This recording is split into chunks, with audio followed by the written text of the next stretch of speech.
پھر اسلام کا ایران سے روحانی رشتہ یا تعلق اس وقت پیدا ہوا جب ایران میں ایک فارسی شخص سلمان فارسی ایران سے حق کی تلاش میں نکلے اور لمبی جد و جہد کے بعد مدینہ آ کر اسلام قبول کیا۔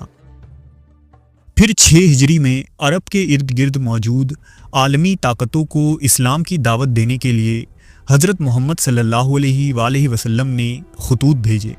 ان میں رومی بادشاہ ہرقل، حبشہ کا نجاشی، مصر کا مقوقس اور فارس یعنی ایران کا بادشاہ خسرو پرویز بھی شامل تھا، جو اس وقت ساسانی سلطنت کا بادشاہ تھا اور فارس پر 500 سالوں سے اس خاندان کی حکومت تھی۔ فارس کا یہ بادشاہ خود کو خدا کے برابر سمجھتا تھا اور ہر شخص کو اس کے دربار میں آتے وقت سجدہ کرنا پڑتا۔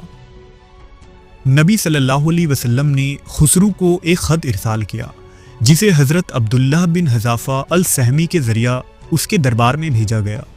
خسرو کے سامنے صحابی رسول نے بلند آواز سے خط کو پڑھا، جس کا متن کچھ یوں تھا: سلام ہو اس پر جو ہدایت کی پیروی کرے، میں تمہیں اسلام کی دعوت دیتا ہوں، اسلام لے آؤ تو تم سلامت رہو گے اور اللہ تمہیں دگنا اجر عطا کرے گا، اگر تم نے منہ موڑا تو تمہاری قوم کا گناہ بھی تمہارے سر ہوگا۔ یہ الفاظ سن کر خسرو طیش میں آ گیا اور خط کو پھاڑ دیا۔ اس نے اپنے ایک سردار کو مدینہ منورہ پر چڑھائی کرنے کا حکم دیا۔ حضور کو جب اس کی اس حرکت کی خبر ملی تو آپ نے فرمایا کہ جس طرح اس نے میرے خط کو ٹکڑے ٹکڑے کیے ہیں، اسی طرح خدا اس کی سلطنت کو ٹکڑے ٹکڑے کر ڈالے گا۔ یہ بات حرف بحرف درست ثابت ہوئی اور تھوڑے عرصے بعد خسرو پرویز کو خود اس کے بیٹے نے قتل کر ڈالا۔